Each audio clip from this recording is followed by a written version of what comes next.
Life can transform in unexpected ways through simple acts of kindness. For Thomas Harrison, that transformation began with his last $20 on a rainy Seattle night. At 52, this former Marine-turned-taxi driver was about to discover how one moment of compassion could reshape his entire world.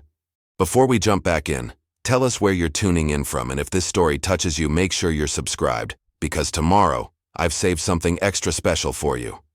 Thomas guided his weathered Crown Victoria through Seattle's rain-slicked streets, windshield wipers keeping time with his tired thoughts. The late October rain had been falling steadily for hours, turning the city lights into blurry halos against the darkness. At this hour, just past midnight, the streets were mostly empty, save for the occasional group of late-night revelers seeking shelter from the downpour. 20 years in the Marine Corps hadn't prepared him for the challenges of civilian life. After retiring from service, Thomas had found himself struggling to adapt. His military pension helped, but Seattle's rising costs meant he still needed to work. Taxi driving seemed like a natural fit. He knew the city well, enjoyed meeting people, and the flexible hours allowed him to attend his weekly VA support group meetings. Tonight had been particularly slow. His meter showed barely enough fares to cover his gas and dispatcher fees. The $20 bill in his wallet, his last until payday next week, felt like a heavy reminder of how thin things had become. His daughter Jenny's college textbooks were due for payment, and his own medication costs were climbing. The VA benefits helped, but they never seemed to stretch quite far enough.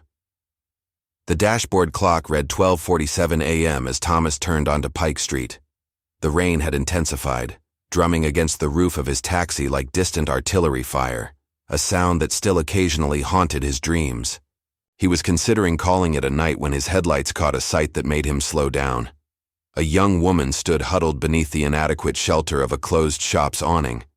She couldn't have been more than 20, about Jenny's age, wearing what looked like a waitress uniform. Even from a distance, Thomas could see she was shivering, her arms wrapped tightly around herself as she stared desperately at her phone. Thomas pulled his taxi to the curb, worry creasing his weathered features.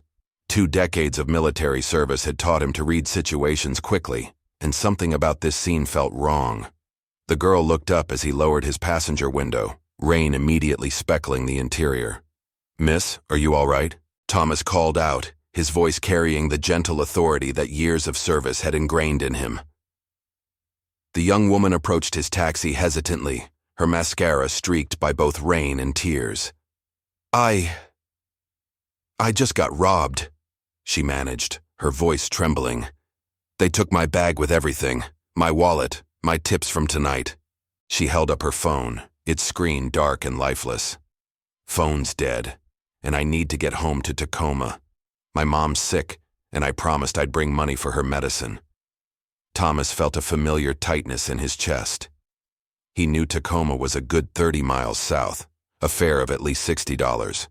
His hand instinctively went to his wallet, feeling that lone $20 bill. It was all he had until his pension check cleared next week. Jenny's textbook payment was already overdue. The young woman wiped her eyes with her sleeve, smearing her mascara further. "I'm sorry, I shouldn't. I'll figure something out. Maybe walk to the bus station." She started to turn away, her shoulders slumped in defeat. In that moment, Thomas saw his own daughter Jenny in her place, alone, scared, desperate. He thought about all the times during his deployments when he'd hoped someone would show kindness to his family in his absence. The 20 in his wallet suddenly felt less like his last dollars, and more like an opportunity to help someone in genuine need. "Wait," Thomas called out, unlocking his taxi's back door. "Get in. I'll take you home." The young woman hesitated, hope and uncertainty warring on her face. "But I can't pay you." Thomas managed a warm smile, the kind he used to give his Marines when they needed reassurance. "Sometimes we all need a little help. I'm Thomas, by the way." "Amy," she replied, relief flooding her voice as she slid into the back seat, water dripping from her clothes onto the worn upholstery. "Thank you. I don't know what to say." Thomas pulled away from the curb, adjusting his rearview mirror to keep an eye on his passenger. The rain continued its steady drumming as they headed toward the I-5 south. As they drove, Thomas noticed Amy's uniform bore the logo of a downtown diner he knew well. Joe's Place. He'd picked up plenty of late-night customers there over the years, though he'd never seen Amy working before. The cab's heater hummed softly as they drove, fighting back the autumn chill that had settled over Seattle. Thomas thought about his own evening routine.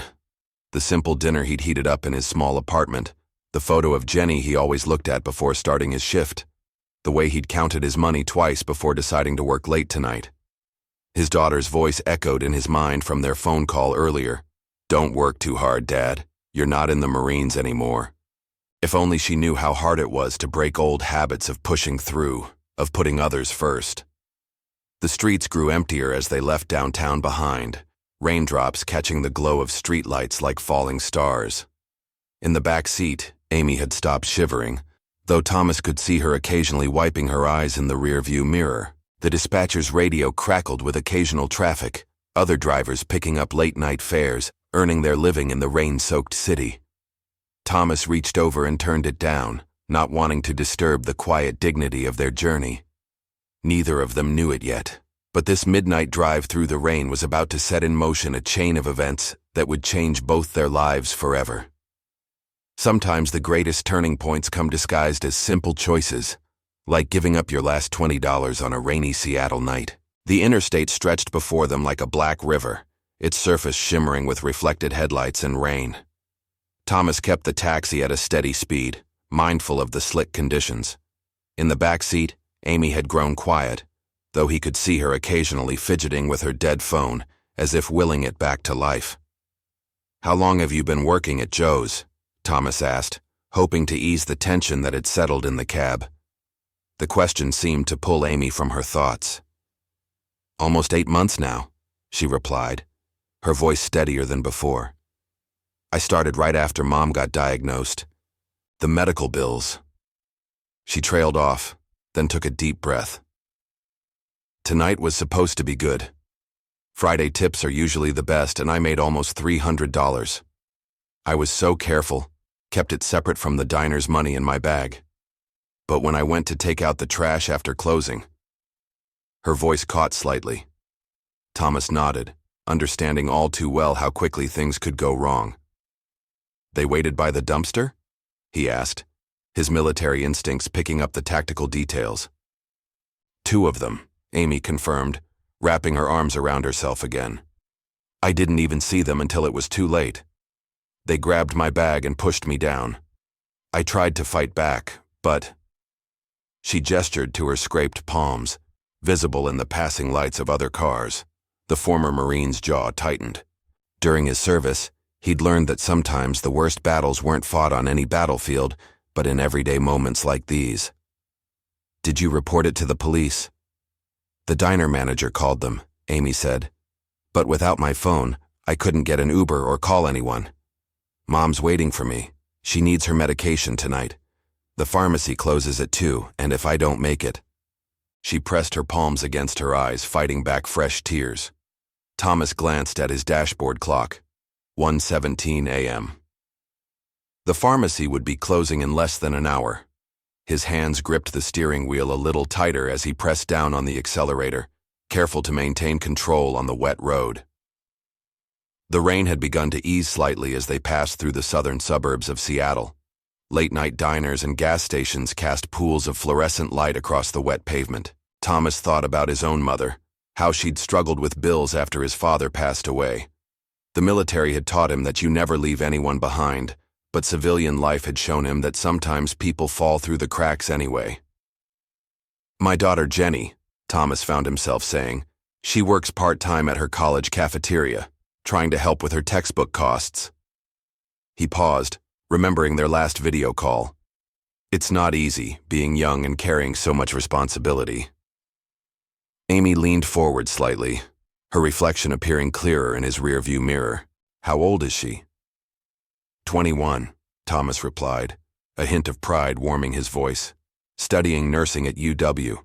Always wanted to help people, just like her mother did." The mention of his late wife still brought a familiar ache, but time had softened its edges. "Mom was a nurse," Amy said quietly, "before she got sick. Now I'm the one taking care of her." She managed a small laugh, though it held more determination than humor. "Not doing a great job of it tonight, though." Thomas shook his head. "You're doing everything you can. Sometimes life just throws us curveballs." Preparing and narrating this story took us a lot of time, so if you are enjoying it, subscribe to our channel. It means a lot to us. Now back to the story. He adjusted the heater, noting how Amy's uniform was finally starting to dry. In the Marines, we had a saying, adapt and overcome. But we also knew we couldn't do it alone. That's why we worked as a unit. They passed a sign indicating Tacoma was 20 miles ahead. The traffic had thinned considerably, allowing Thomas to make good time despite the weather. His fuel gauge hovered just above a quarter tank, enough to get Amy home and him back to Seattle, but just barely. "Did you serve in Iraq?" Amy asked, noticing the Operation Iraqi Freedom Veteran sticker on his dashboard. "2 tours, Thomas nodded, "and 1 in Afghanistan. Spent 20 years in the Corps before retiring as a master sergeant. Now I just try to serve in different ways." He gestured to his taxi's interior with a slight smile. The comment earned a genuine smile from Amy, the first he'd seen all night. "Well, Master Sergeant," she said, "you're definitely serving tonight. I don't know what I would have done if you hadn't stopped." Thomas didn't mention his last $20, or his own pending bills. Instead, he watched the road ahead, where the city lights of Tacoma were beginning to emerge from the rainy darkness. Sometimes, he knew, the right thing to do was simply the right thing to do, regardless of the cost. The lights of Tacoma grew clearer as Thomas navigated through the thinning rain, each mile bringing them closer to Amy's home. The dashboard clock now read 1:34 a.m., less than 30 minutes until the pharmacy closed. He could feel the weight of his empty wallet in his back pocket, that last $20 now seeming like both everything and nothing at all. "Take the next exit," Amy directed, sitting forward in her seat. "Mom's apartment is in the Hilltop neighborhood." She paused, then added hesitantly, "I know it's not the best area, but it's what we could afford after her medical bills started coming in." Thomas nodded, remembering his own struggles with housing costs after leaving the service.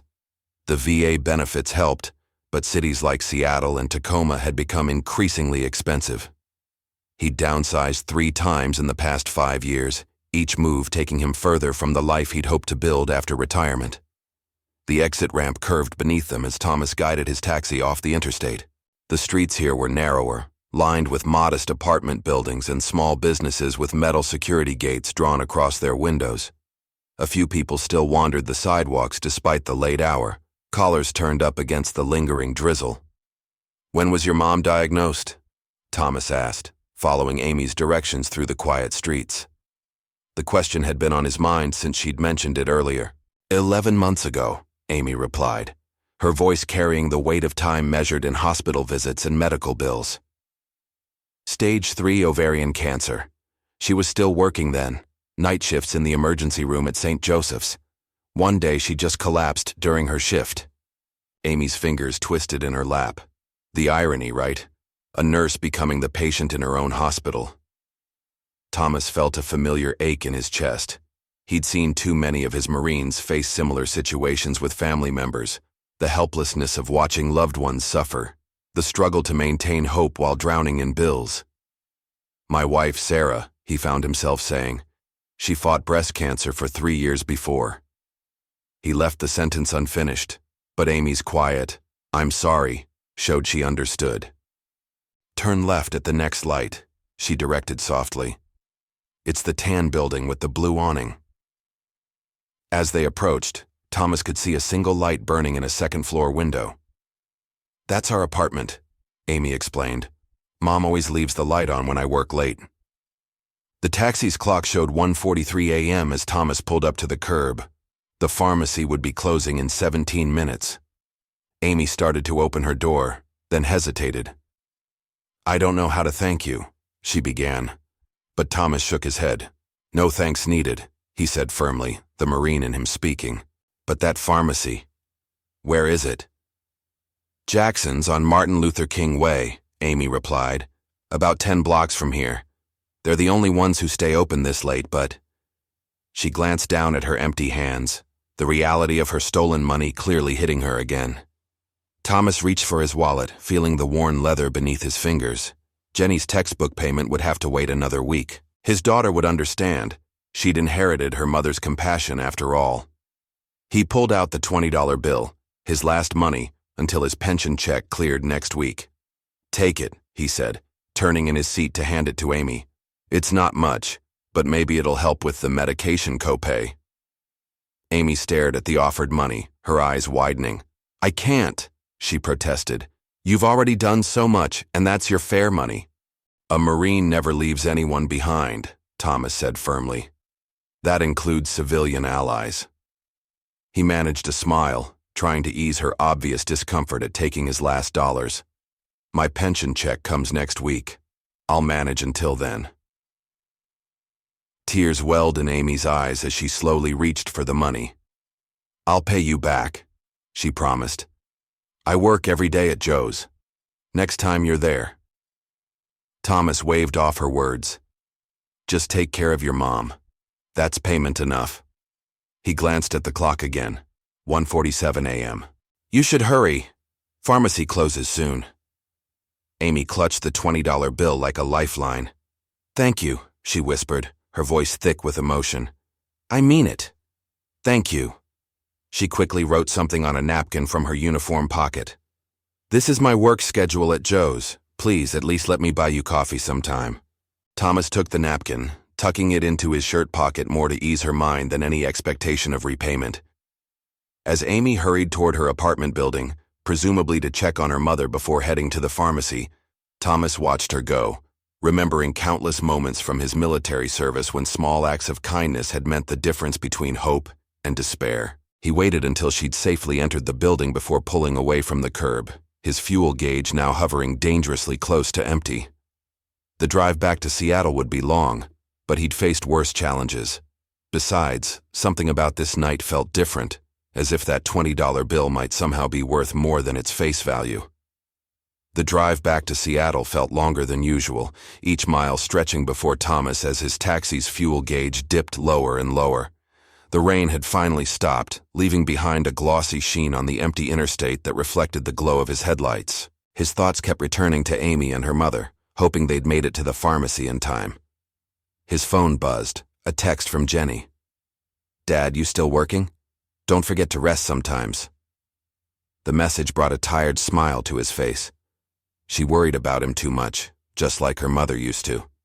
He'd have to tell her about the delayed textbook payment tomorrow, though he knew she'd understand. Jenny had inherited Sarah's heart, always putting others first.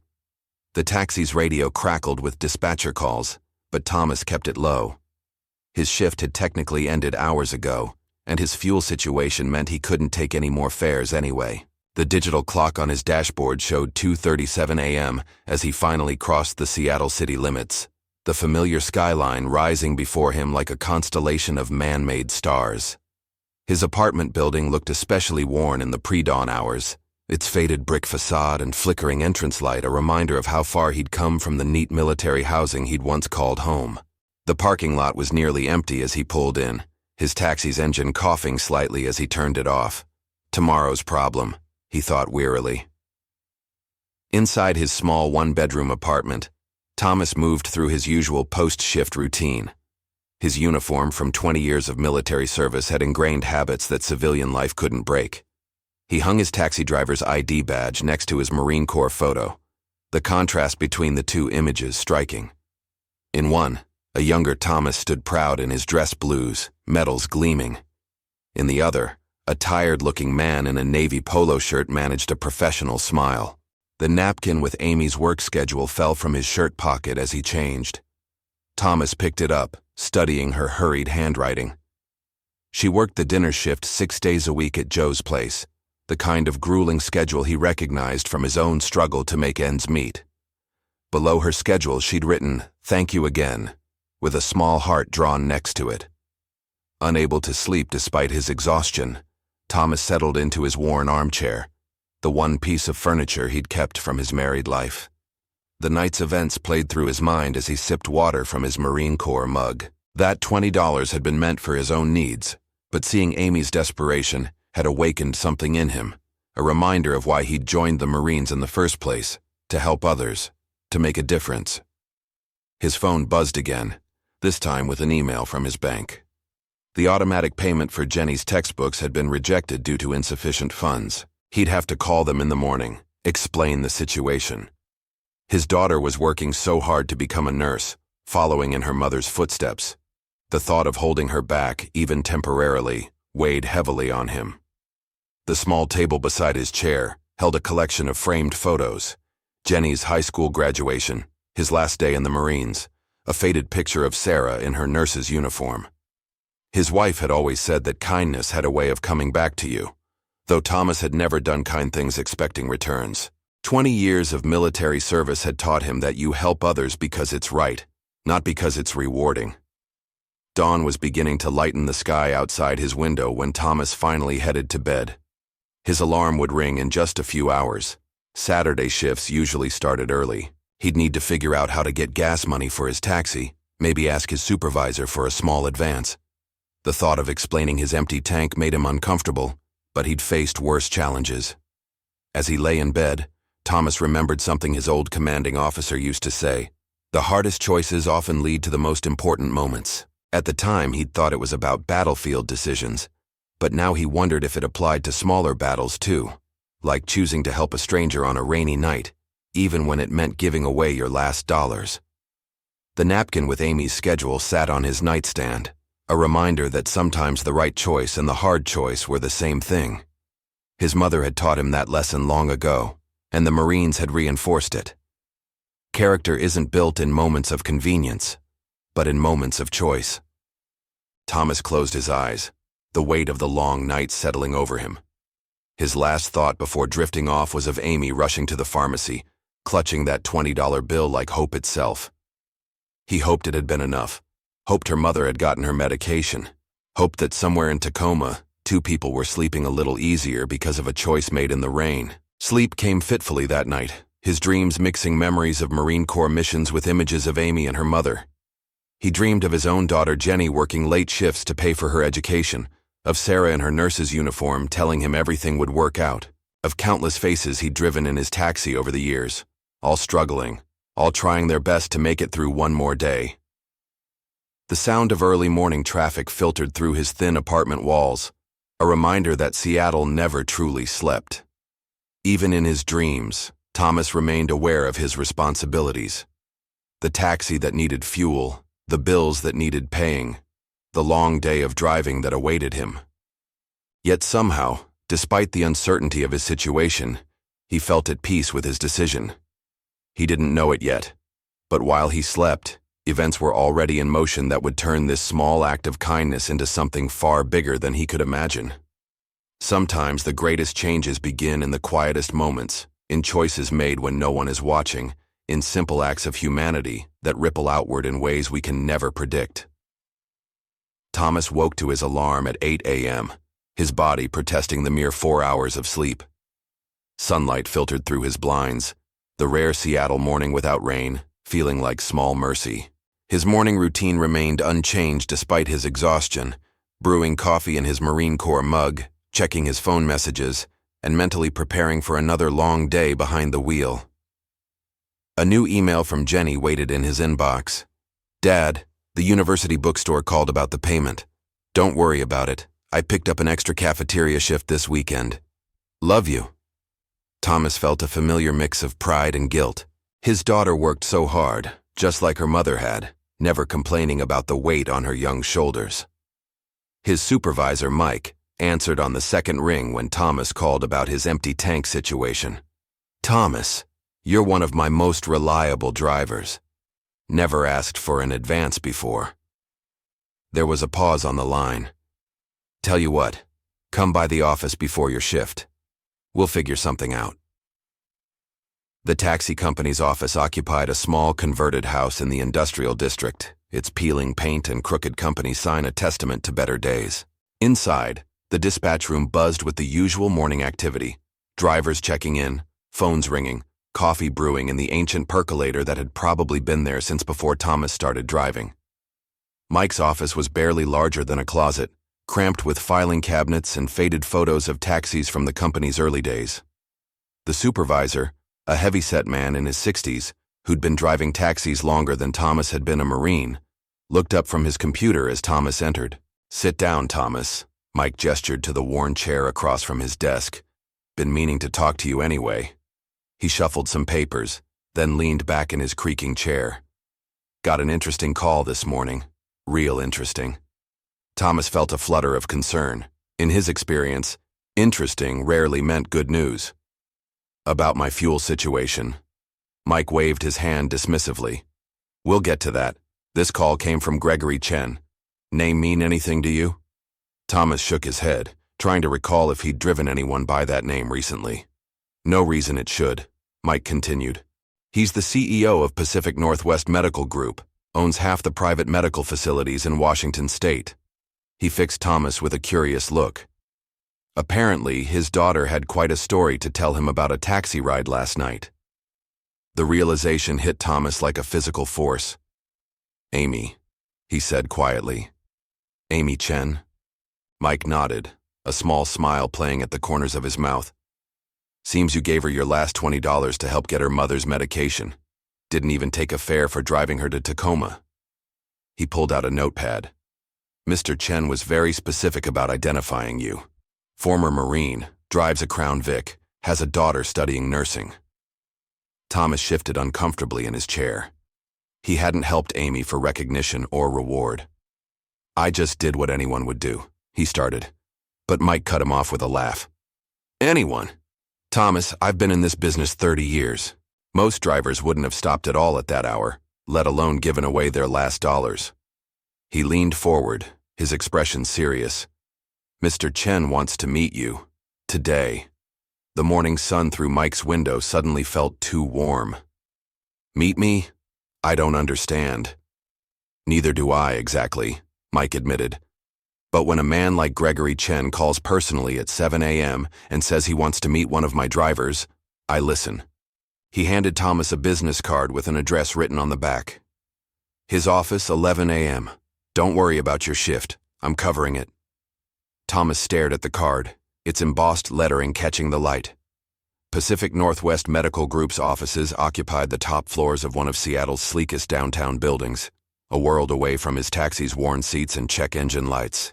"But my fuel situation," Thomas protested weakly, the card feeling strange in his hands. Mike reached into his desk drawer and pulled out a company fuel card. "Consider it an advance on whatever comes from this meeting." He smiled at Thomas's surprised expression. 20 years hauling Marines around taught you about duty and honor. 15 years driving a taxi taught me about reading people. Something tells me this meeting is important." As Thomas left the office, fuel card in one pocket and Gregory Chen's business card in the other, he thought about the events that had led to this moment. One small choice in the rain, one act of kindness when no one was watching, had somehow caught the attention of a man whose name appeared on hospital buildings. His phone buzzed. A text from Jenny wishing him a good morning, reminding him to eat breakfast, showing the same care for him that he always tried to show others. Thomas looked up at the downtown skyline, the building where he'd be meeting Gregory Chen rising like a glass and steel mountain above the city. In the Marine Corps, they'd taught him that every mission, no matter how complex, began with a single step. As he headed home to change into his best clothes, the suit he kept for special occasions, Thomas wondered what mission he was about to begin, all because he'd chosen to help a crying girl on a rainy Seattle night. The Pacific Northwest Medical Group building stretched toward the clouds, its glass exterior reflecting the late morning sun. Thomas adjusted his tie in the lobby's polished marble walls, feeling out of place despite wearing his best suit. The security guard checked his ID, then directed him to a private elevator that would take him to the executive floor. 20 years in the Marine Corps had taught Thomas to face uncertainty with calm determination, but something about this situation made his heart race. The elevator climbed smoothly, each floor bringing him closer to a meeting he never could have anticipated when he'd started his shift last night. The executive floor was eerily quiet, thick carpeting muffling his footsteps as he followed a sleek corridor to a reception area. Behind a minimalist desk, a professional-looking woman smiled in recognition. Mr. Harrison? Mr. Chen is expecting you. She gestured to large double doors. Please go right in. Gregory Chen's office occupied the building's corner, floor-to-ceiling windows offering a panoramic view of Seattle's skyline and the distant Puget Sound. The man himself stood by the windows, shorter than Thomas had expected, but radiating an unmistakable presence. He turned as Thomas entered, revealing an athletic build and sharp features softened by kind eyes that reminded Thomas of Amy. Master Sergeant Harrison, Chen greeted him warmly, stepping forward to shake his hand. His grip was firm, confident. Or do you prefer Thomas? Please have a seat. He gestured to a comfortable leather chair near his desk. Thomas is fine, sir, he replied, noting how Chen had known his military rank. The CEO's desk held several framed photos, including one of Amy in graduation robes and another of a woman in a hospital bed who must be his wife. I imagine you're wondering why I asked to meet you, Chen began, settling into his own chair. My daughter Amy told me quite a story this morning about a taxi driver who gave her his last $20 to help get her mother's medication. He paused, studying Thomas carefully. But that's not the whole story, is it? Thomas shifted slightly. Sir? I had my assistant do some research after Amy called. 20 years in the Marine Corps. Master Sergeant, decorated combat veteran. Now driving a taxi to support yourself and help your daughter through nursing school. Chen leaned forward. And last night you drove my daughter 30 miles to Tacoma, knowing you wouldn't get paid, then gave her your last money. Why? The question hung in the air between them. Thomas thought carefully before answering, remembering the rain, Amy's tears, the desperate need in her voice. Because it was the right thing to do, sir. Your daughter needed help. In the Marines, we never leave anyone behind. Chen nodded slowly, a small smile playing at his corners of his mouth. My wife, Amy's mother, her cancer treatment costs thousands of dollars a month. Insurance covers most of it, but the co-pays are still significant. Amy insists on helping working double shifts at that diner, even though I've told her to focus on her studies. He stood, walking to the window. Last night, when she lost her tips, she was devastated. Not because of the money itself, but because she feels responsible for helping her mother. Thomas thought of his own daughter, working extra shifts for textbooks, never complaining. Family takes care of family, sir. Exactly, Chen turned back to face him. Which is why I found it remarkable that a stranger, a man with his own financial struggles, would give his last $20 to help my daughter help her mother. He returned to his desk, opening a folder. Tell me, Thomas, what do you know about our company? Pacific Northwest Medical Group owns several hospitals and clinics in the region, Thomas replied, recalling what Mike had told him. We're expanding, Chen explained, opening new facilities, including a major veterans healthcare center. We need people who understand both healthcare operations and the veteran experience. He pulled out a document. People with leadership skills, integrity, and most importantly, genuine compassion for others. Thomas's heart began to race as he realized where this conversation might be heading. We've recently created a new position, Chen continued, Director of Veteran Services for our healthcare facilities, overseeing programs, ensuring quality care, being an advocate for veteran patients. He slid the document across the desk. I believe you'd be perfect for it. Thomas stared at the paper, his military training keeping his expression neutral despite his internal shock. The salary figure made his eyes widen. It was more than 4 times what he made driving his taxi.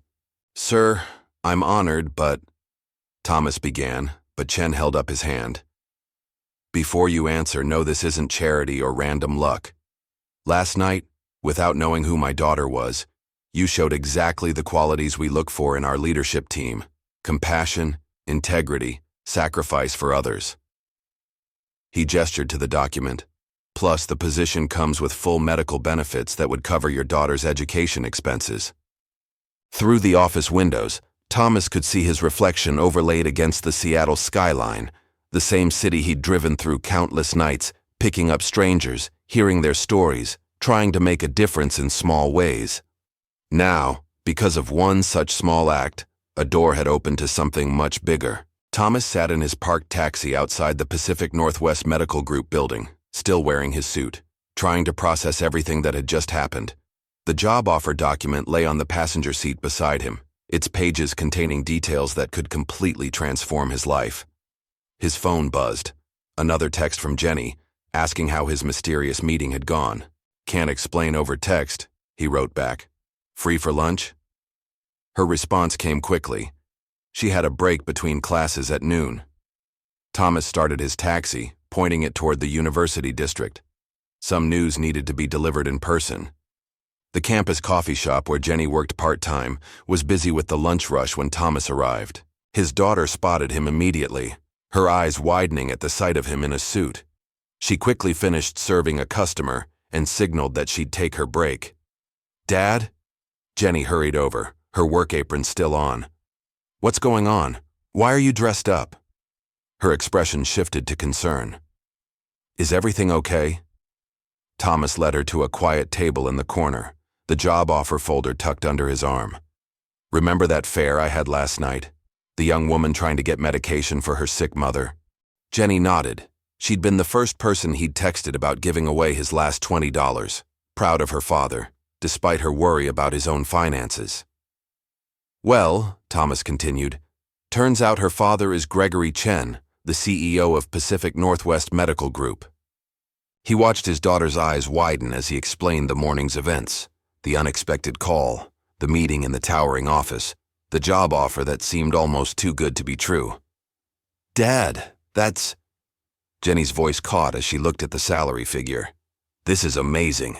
Director of Veteran Services, it's perfect for you." Her eyes glistened with tears. Mom would be so proud. The mention of Sarah made Thomas's throat tight. His late wife had always believed in him, even during his difficult transition from military to civilian life. "The benefits package includes full college coverage," he said quietly. "No more extra cafeteria shifts for textbooks."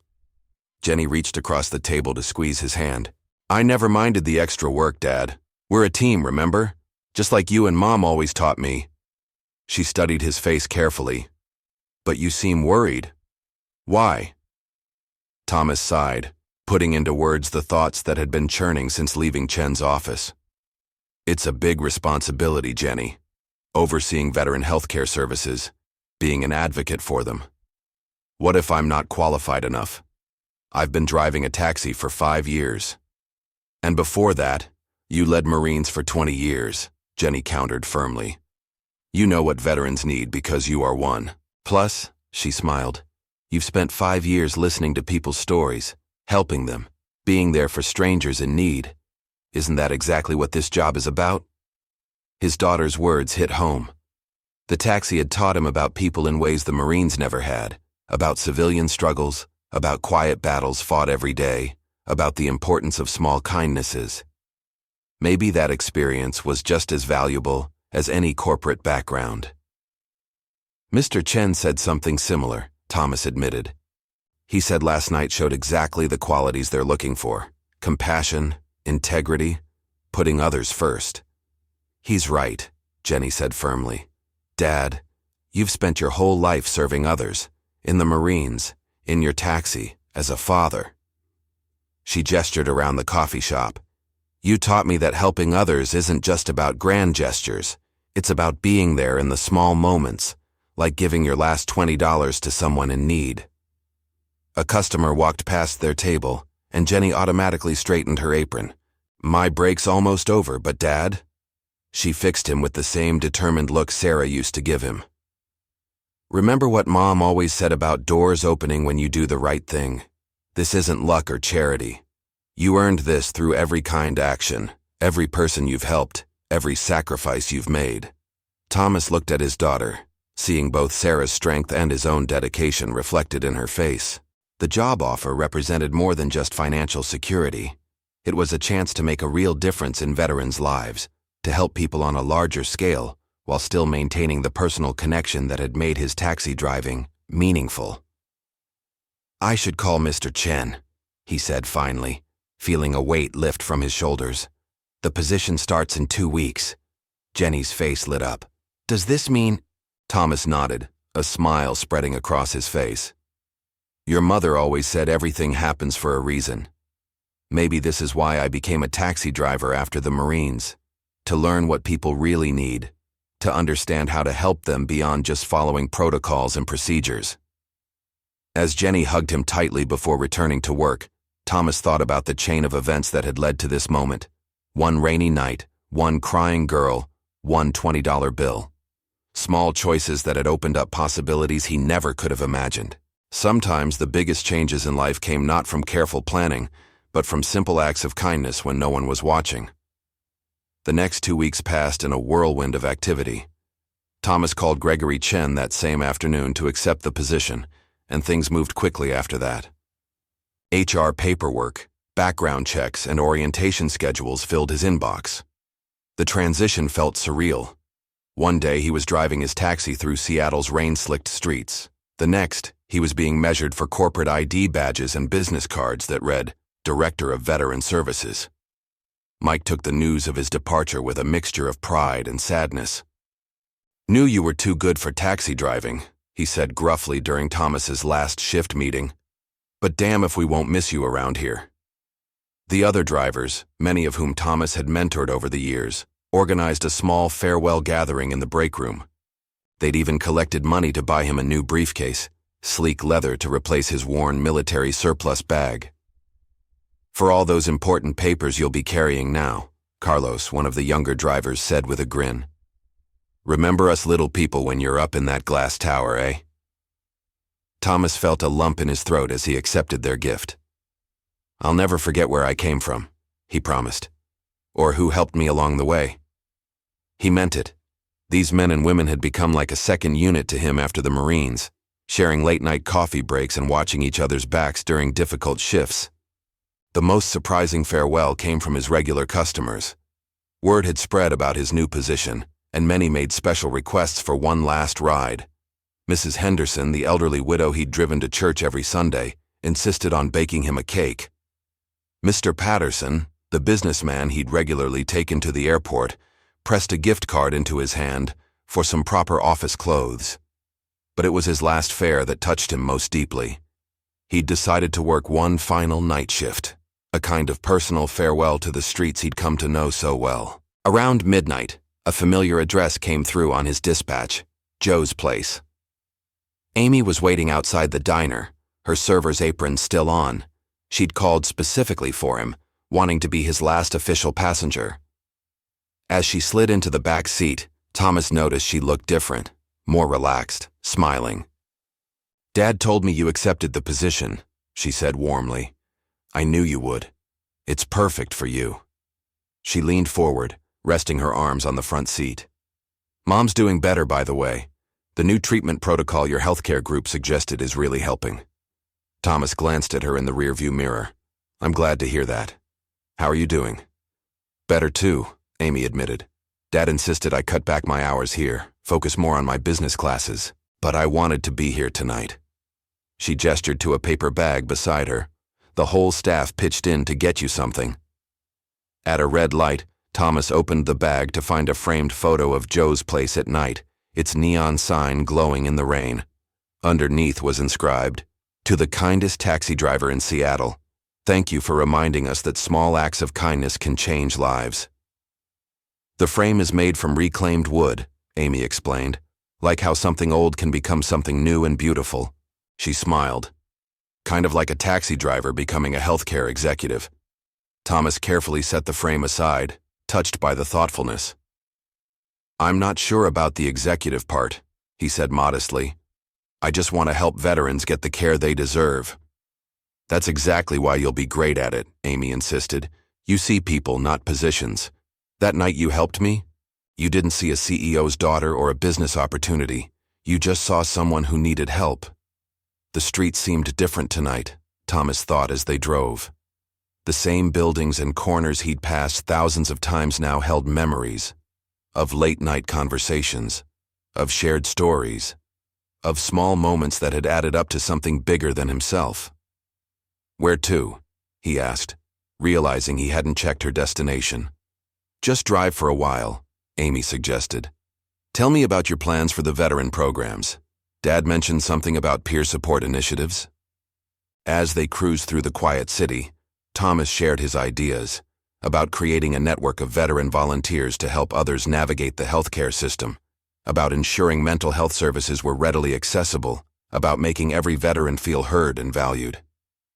You know, Amy said thoughtfully, that $20 you gave me? It wasn't just about the money. It was about dignity, about someone caring enough to help without judgment. Isn't that what good healthcare should be too? Thomas nodded, understanding dawning. Perhaps his years as a taxi driver hadn't been just marking time after all. Every fare, every conversation, every small act of kindness had been preparing him for this next chapter, teaching him about human nature, about the importance of listening, about how to help people navigate their darkest hours. The first month in his new role passed like a whirlwind. Thomas's office on the 15th floor of Pacific Northwest Medical Group's building offered a view that still took his breath away, though he spent more time in conference rooms and visiting various healthcare facilities than behind his desk.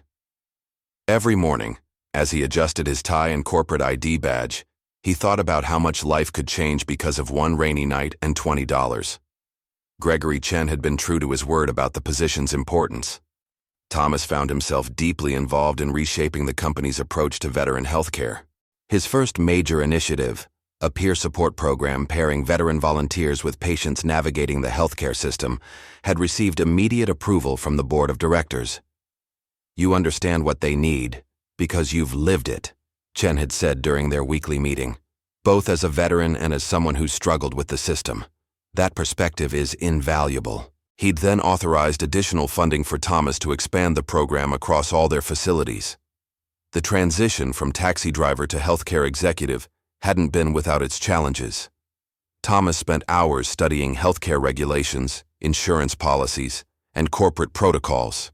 His military experience with leadership and organization helped, but the learning curve was steep. Jenny had started tutoring him in medical terminology, turning their weekly dinners into impromptu study sessions. Dad, you've got this, she'd encourage him when he struggled with particularly complex medical terms. Remember how you learned all those Marine Corps protocols? This is just a different kind of mission. Her pride in his new role was evident, especially after he'd insisted she quit her coffee shop job to focus on her nursing studies. One Wednesday afternoon, Thomas was reviewing facility reports when his assistant knocked on his door. Sir, there's someone here to see you. She says she's a former passenger. Thomas looked up to find Amy Chen standing in his doorway, carrying 2 coffee cups from Joe's place. Thought you might need a break, she smiled, setting 1 cup on his desk. Dad mentioned you've been working late hours getting the new program started. She glanced around his office, taking in the framed photo from Joe's place alongside his Marine Corps commendations. Nice to see you haven't forgotten where this all started. Thomas gratefully accepted the coffee. How could I? Every time I visit our facilities, I think about that night, about choices and consequences. He gestured to a chair. How's your mother doing? Much better, Amy beamed. The new treatment protocol is working. Her latest scans showed significant improvement. She paused, fidgeting with her own coffee cup. Actually, that's partly why I'm here. Mom wants to meet you. She's been asking about the taxi driver who helped make all this possible. Thomas felt a familiar warmth in his chest. The same feeling he'd had whenever one of his Marines succeeded, whenever a taxi passenger reached their destination safely, whenever he could make a difference in someone's life. I'd be honored to meet her. There's something else, Amy added, pulling out an envelope. Remember how I insisted on keeping your phone number that night?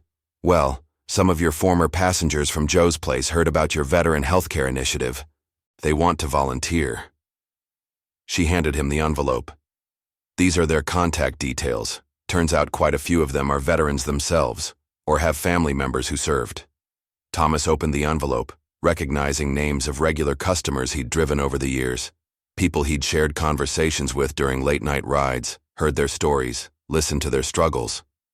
Now they wanted to help others, creating a ripple effect from that one rainy night. His phone buzzed.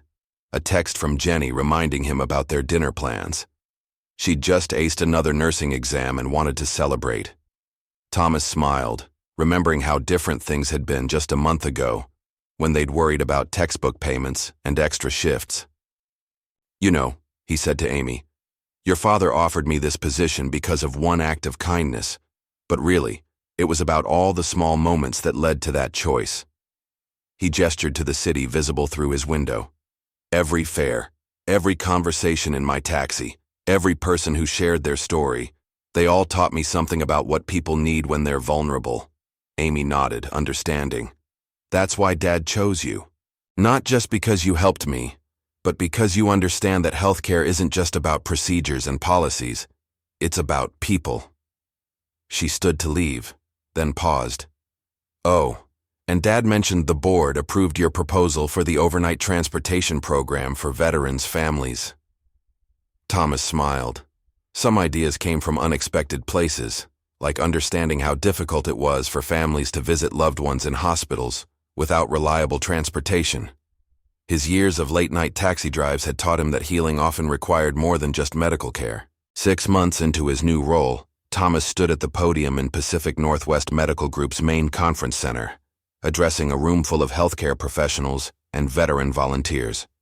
The occasion was the official launch of the Veterans Care Initiative, a comprehensive program that had grown far beyond his initial peer support concept. "When I was driving a taxi," Thomas began, his voice steady despite his nerves, "I learned that everyone has a story. Every passenger who stepped into my cab was on a journey, not just to a destination, but through life's challenges." He paused, scanning the attentive faces before him. "As veterans, we understand journeys. We understand challenges. And most importantly, we understand that no one should face those challenges alone." The audience included many familiar faces. Mike, his former taxi supervisor, sat near the front, beaming with pride. Several of his old regular passengers, now volunteer program coordinators, were scattered throughout the crowd. Even Mrs. Henderson, the church-going widow, had insisted on attending, though she wasn't a veteran herself. "You drove me to doctor's appointments for 3 years," she'd said. "Now I want to help others get there too." Jenny sat in the front row, wearing her nursing student scrubs. She'd come straight from her clinical rotation. Beside her sat Amy Chen and her mother, Mrs. Chen's remarkable recovery evident in her bright eyes and warm smile. Gregory Chen stood at the back of the room, nodding approvingly as Thomas outlined the initiative's key components. "Our program isn't just about medical care," Thomas continued, warming to his subject. "It's about dignity, about understanding, about creating a support system that recognizes the unique challenges veterans face when seeking health care." He clicked to the next slide, showing statistics from their pilot program. "In just 6 months, our peer support network has helped over 500 veterans navigate their healthcare journey. Our overnight transportation program has provided rides for more than 300 families visiting loved ones in our facilities." The numbers were impressive, but Thomas knew the real success stories were in the details, like the Vietnam veteran who'd finally sought mental health treatment because a peer supporter spoke his language. Or the young Marine's wife who could visit her husband during his recovery because of their transportation assistance. Each success was a reminder of why he'd accepted this position. "But perhaps the most important thing we've learned," Thomas said, reaching the heart of his message, "is that change often begins with small acts of kindness."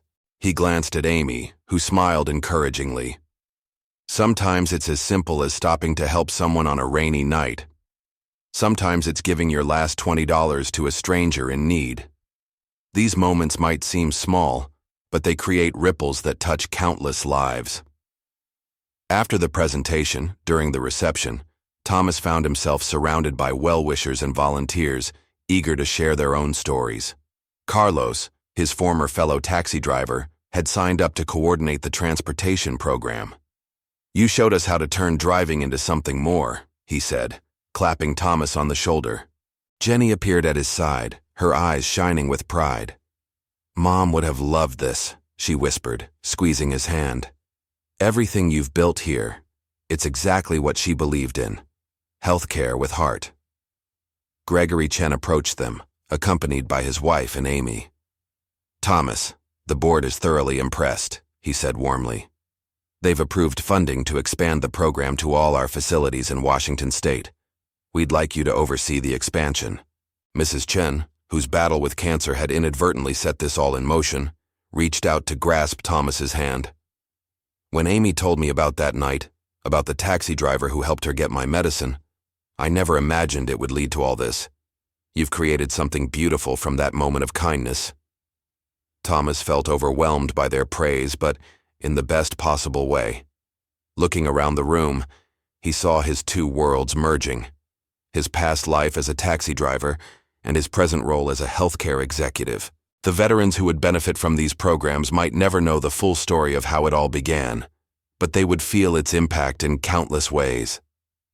Later that evening, as the reception wound down, Thomas found himself standing by the conference center's windows, looking out at the Seattle skyline. The same streets he'd driven countless nights now held different meanings. Every corner, every hospital, every clinic was a potential point of connection, a place where someone might find the help they needed. His phone buzzed, a message from an unknown number. It was a photo of his old taxi, still in service, now driven by a young veteran Carlos had hired through their employment assistance program. The caption read, "The tradition of kindness continues." Thomas smiled, understanding that his journey hadn't really been from taxi driver to executive. It had been from one form of service to another, guided by the same principle that had led him to stop for a crying girl on a rainy night, the belief that everyone deserves help when they need it most. 1 year had passed since that rainy night when Thomas gave away his last $20. The morning sun streamed through his new office windows as he reviewed the latest reports from the Veterans Care Initiative.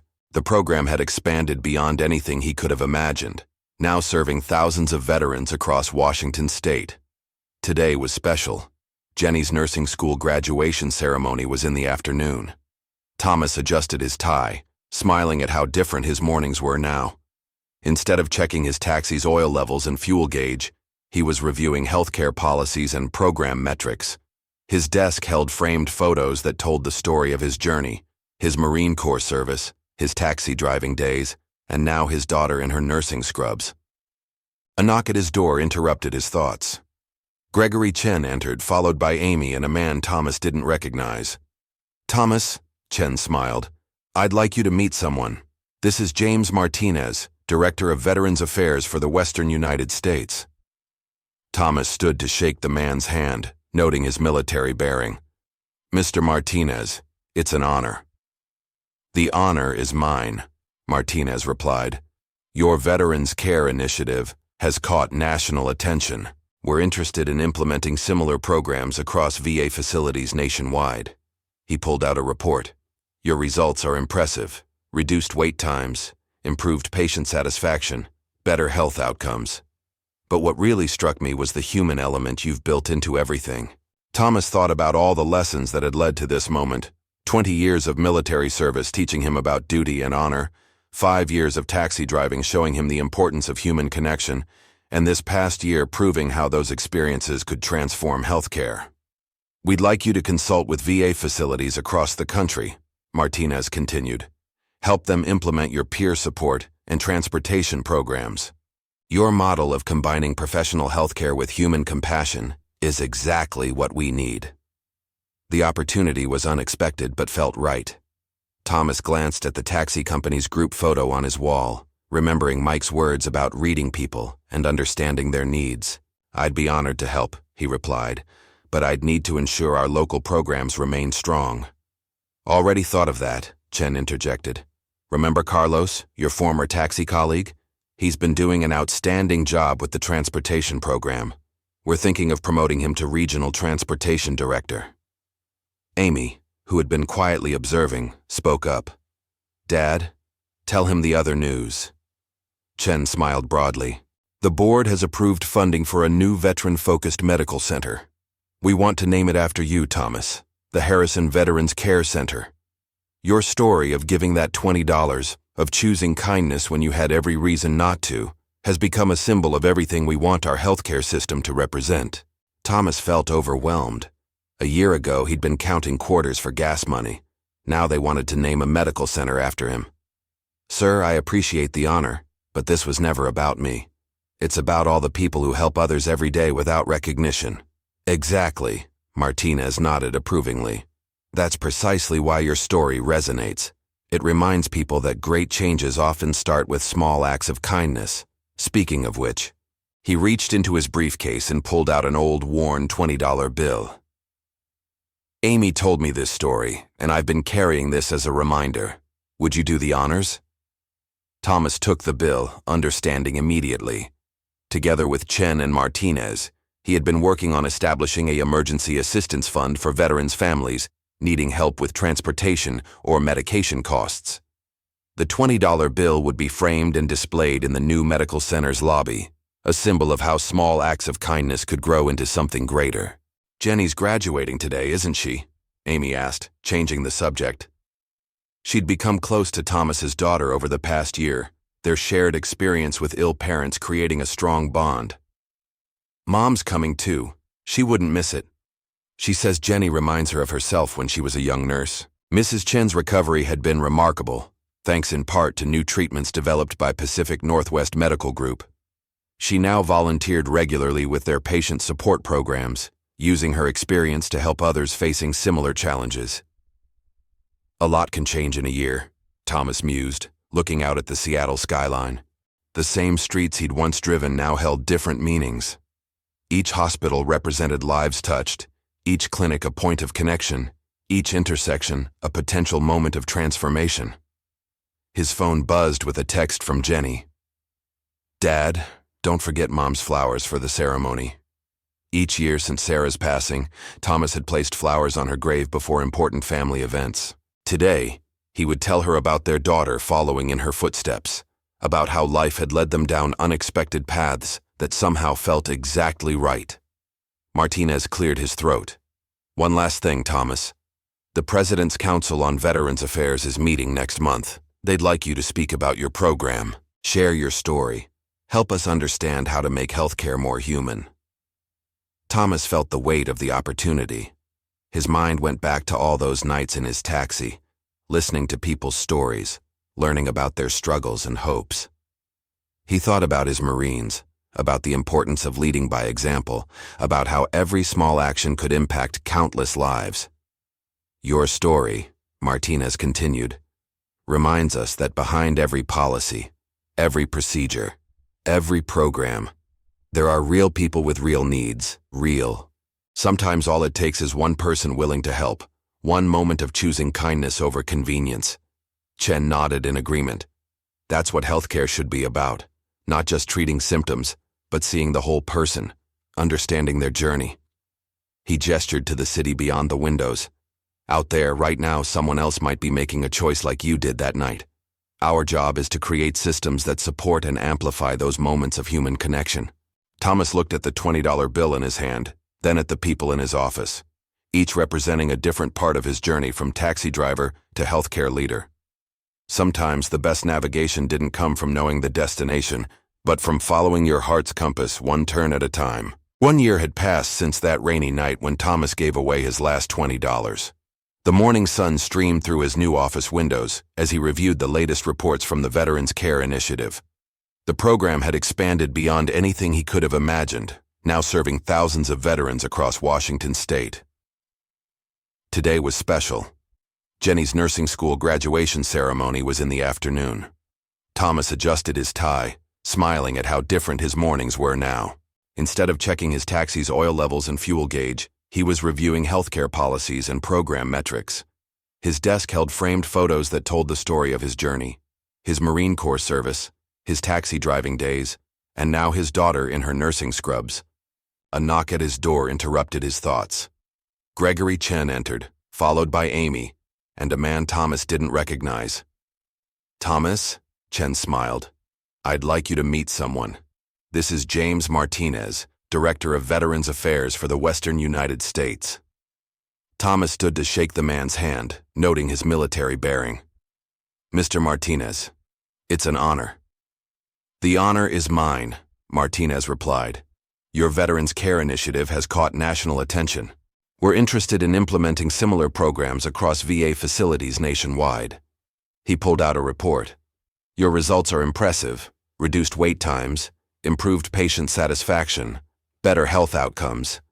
But what really struck me was the human element you've built into everything. Thomas thought about all the lessons that had led to this moment. 20 years of military service teaching him about duty and honor, 5 years of taxi driving showing him the importance of human connection, and this past year proving how those experiences could transform healthcare. We'd like you to consult with VA facilities across the country, Martinez continued. Help them implement your peer support and transportation programs. Your model of combining professional healthcare with human compassion is exactly what we need. The opportunity was unexpected, but felt right. Thomas glanced at the taxi company's group photo on his wall, remembering Mike's words about reading people and understanding their needs. "I'd be honored to help," he replied, "but I'd need to ensure our local programs remain strong." "Already thought of that," Chen interjected. "Remember Carlos, your former taxi colleague? He's been doing an outstanding job with the transportation program. We're thinking of promoting him to regional transportation director." Amy, who had been quietly observing, spoke up. "Dad, tell him the other news." Chen smiled broadly. "The board has approved funding for a new veteran-focused medical center. We want to name it after you, Thomas, the Harrison Veterans Care Center. Your story of giving that $20, of choosing kindness when you had every reason not to, has become a symbol of everything we want our healthcare system to represent." Thomas felt overwhelmed. A year ago, he'd been counting quarters for gas money. Now they wanted to name a medical center after him. "Sir, I appreciate the honor, but this was never about me. It's about all the people who help others every day without recognition." "Exactly," Martinez nodded approvingly. "That's precisely why your story resonates. It reminds people that great changes often start with small acts of kindness. Speaking of which..." He reached into his briefcase and pulled out an old, worn $20 bill. "Amy told me this story, and I've been carrying this as a reminder. Would you do the honors?" Thomas took the bill, understanding immediately. Together with Chen and Martinez, he had been working on establishing an emergency assistance fund for veterans' families needing help with transportation or medication costs. The $20 bill would be framed and displayed in the new medical center's lobby, a symbol of how small acts of kindness could grow into something greater. "Jenny's graduating today, isn't she?" Amy asked, changing the subject. She'd become close to Thomas's daughter over the past year, their shared experience with ill parents creating a strong bond. "Mom's coming too. She wouldn't miss it. She says Jenny reminds her of herself when she was a young nurse." Mrs. Chen's recovery had been remarkable, thanks in part to new treatments developed by Pacific Northwest Medical Group. She now volunteered regularly with their patient support programs, using her experience to help others facing similar challenges. "A lot can change in a year," Thomas mused, looking out at the Seattle skyline. The same streets he'd once driven now held different meanings. Each hospital represented lives touched, each clinic a point of connection, each intersection a potential moment of transformation. His phone buzzed with a text from Jenny. "Dad, don't forget Mom's flowers for the ceremony." Each year since Sarah's passing, Thomas had placed flowers on her grave before important family events. Today, he would tell her about their daughter following in her footsteps, about how life had led them down unexpected paths that somehow felt exactly right. Martinez cleared his throat. "One last thing, Thomas. The President's Council on Veterans Affairs is meeting next month. They'd like you to speak about your program. Share your story. Help us understand how to make healthcare more human." Thomas felt the weight of the opportunity. His mind went back to all those nights in his taxi, listening to people's stories, learning about their struggles and hopes. He thought about his Marines, about the importance of leading by example, about how every small action could impact countless lives. "Your story," Martinez continued, "reminds us that behind every policy, every procedure, every program, there are real people with real needs. Sometimes all it takes is one person willing to help, one moment of choosing kindness over convenience." Chen nodded in agreement. That's what healthcare should be about. Not just treating symptoms, but seeing the whole person, understanding their journey. He gestured to the city beyond the windows. "Out there, right now, Someone else might be making a choice like you did that night. Our job is to create systems that support and amplify those moments of human connection. Thomas looked at the $20 bill in his hand, then at the people in his office, each representing a different part of his journey from taxi driver to healthcare leader. Sometimes the best navigation didn't come from knowing the destination, but from following your heart's compass, one turn at a time. Up next, you've got 2 more standout stories right on your screen. If this one hit the mark, you won't want to pass these up. Just click and check them out. And don't forget to subscribe and turn on the notification bell so you don't miss any upload from us.